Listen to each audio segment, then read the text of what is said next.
Ces médecins chinois opèrent un patient atteint de la maladie de Parkinson. Le patient se trouve à Pékin, mais une partie des chirurgiens sont, eux, à 3000 km de là, à Sanya, dans le sud de la Chine. Si cette opération, qui s'est bien terminée, a été possible, c'est grâce à la 5G. La 5G, c'est la 5e génération de technologie réseau mobile. En France, elle ne sera commercialisée qu'à partir de 2020. Mais elle fait déjà l'objet d'une guerre commerciale et technologique entre la Chine et les États-Unis. Voici pourquoi. Pour des particuliers comme vous et moi, la 5G est très prometteuse. Et pas seulement parce qu'elle peut révolutionner l'accès aux soins. Le réseau que l'on appelle déjà la fibre sans fil va être au moins 10 fois plus rapide que la 4G que nous connaissons aujourd'hui. La latence du réseau, c'est-à-dire le temps que met un appareil à se connecter et à recevoir une information, ne sera même plus perceptible. Résultat, télécharger un film en ultra haute définition ne prendra plus qu'une seconde. Jeux, séries, informations, tout ira plus vite et consommera moins de batterie. Mais la révolution va surtout concerner l'industrie, partout où le besoin d'être connecté est vital. L'arrivée de la 5G est très attendue en logistique maritime ou aérienne, mais aussi dans le secteur de l'énergie.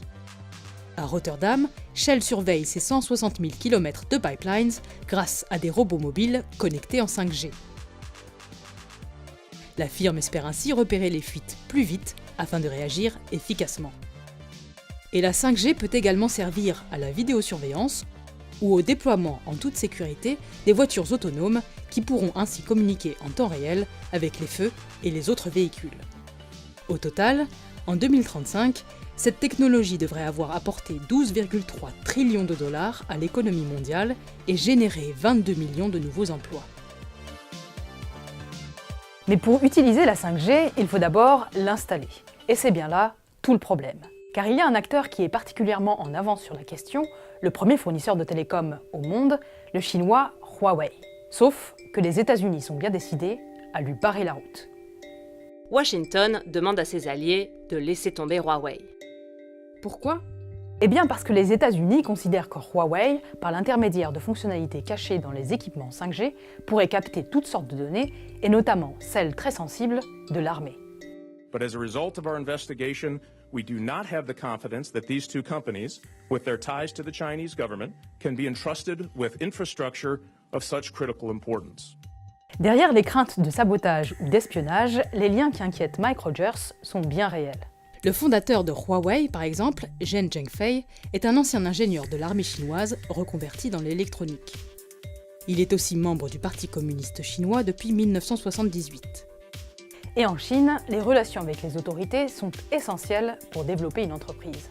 Huawei est un champion national, c'est-à-dire qu'il défend les couleurs de la Chine dans son domaine, et pour cela, il a un soutien très fort de l'État chinois en termes de financement notamment. Et en retour de l'aide de l'État, les entreprises doivent accompagner les politiques officielles.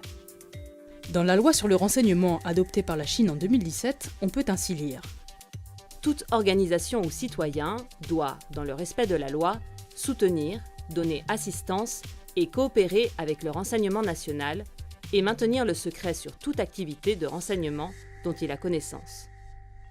De quoi alimenter les soupçons des États-Unis qui font pression sur leurs alliés. L'Australie, par exemple, a décidé de suivre et de bannir à son tour les équipements Huawei de son territoire.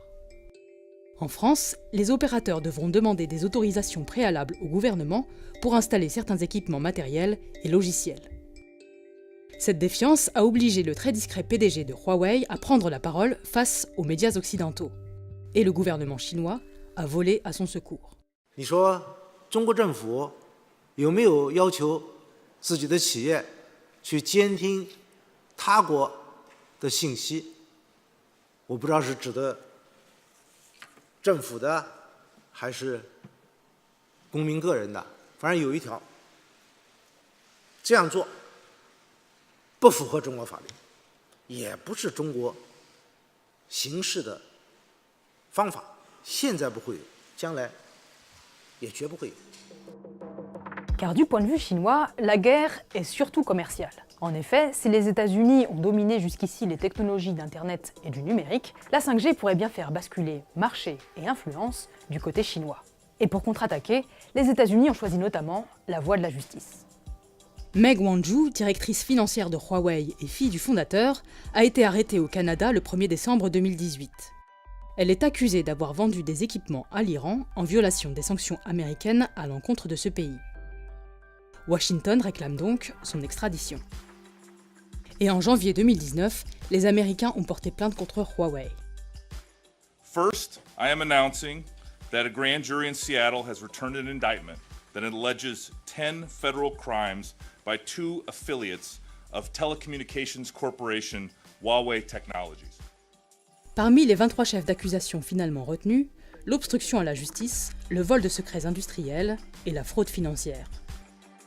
Selon la justice américaine, des employés de Huawei ont par exemple pris des photos d'un robot et l'un d'eux en a dérobé une pièce sur un site de l'opérateur de téléphonie T-Mobile.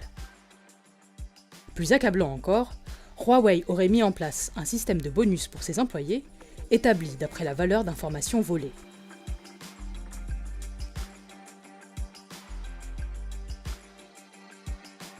Huawei dément vigoureusement toutes ces accusations et dénonce une campagne politique. Car Donald Trump a fait de Huawei un levier de négociation dans la guerre commerciale qu'il livre à Pékin. En décembre, le président américain a ainsi laissé entendre que les poursuites pourraient être abandonnées en échange de concessions chinoises sur les accords commerciaux. Ça indique d'une manière très claire que ce dossier Huawei est finalement un dossier d'origine technique, mais à forte connotation politique. D'une part, dans la guerre commerciale États-Unis-Chine, mais plus largement, parce que cette guerre commerciale, elle vient d'où? Pour rétablir la balance commerciale américaine, mais aussi dans un cadre plus large, qui est celui de la rivalité de plus en plus marquée entre les États-Unis et la Chine pour le leadership mondial. Et jusqu'à présent, la Chine ne brillait pas nécessairement du point de vue technologique. Et là, elle est en train de mettre un cap sur la technologie tout à fait spectaculaire. Donc, c'est quelque chose d'extrêmement irritant pour les États-Unis, pour Trump. We cannot allow any other country to outcompete the United States in this powerful industry of the future. We are leading by so much in so many different industries of that type, and we just can't let that happen. It's a race that we will win. En Europe, si les menaces d'espionnage sont prises au sérieux, la question de la perte de la souveraineté sur un réseau aussi structurant semble davantage peser dans les débats. Quand on laisse une puissance étrangère s'accaparer soit des infrastructures, soit des entreprises de haute technologie qui vont menacer soit la sécurité au sens strict du terme, une centrale nucléaire à plus forte raison, soit la sécurité économique, c'est-à-dire au sens où on se coupe le bras du point de vue technologique parce qu'on vend telle ou telle technologie extrêmement avancée. L'Europe, pour l'instant, me paraît être un peu en ordre dispersé. Une question qui se posait déjà, dans une bien moindre mesure, avec la domination américaine sur le réseau Internet.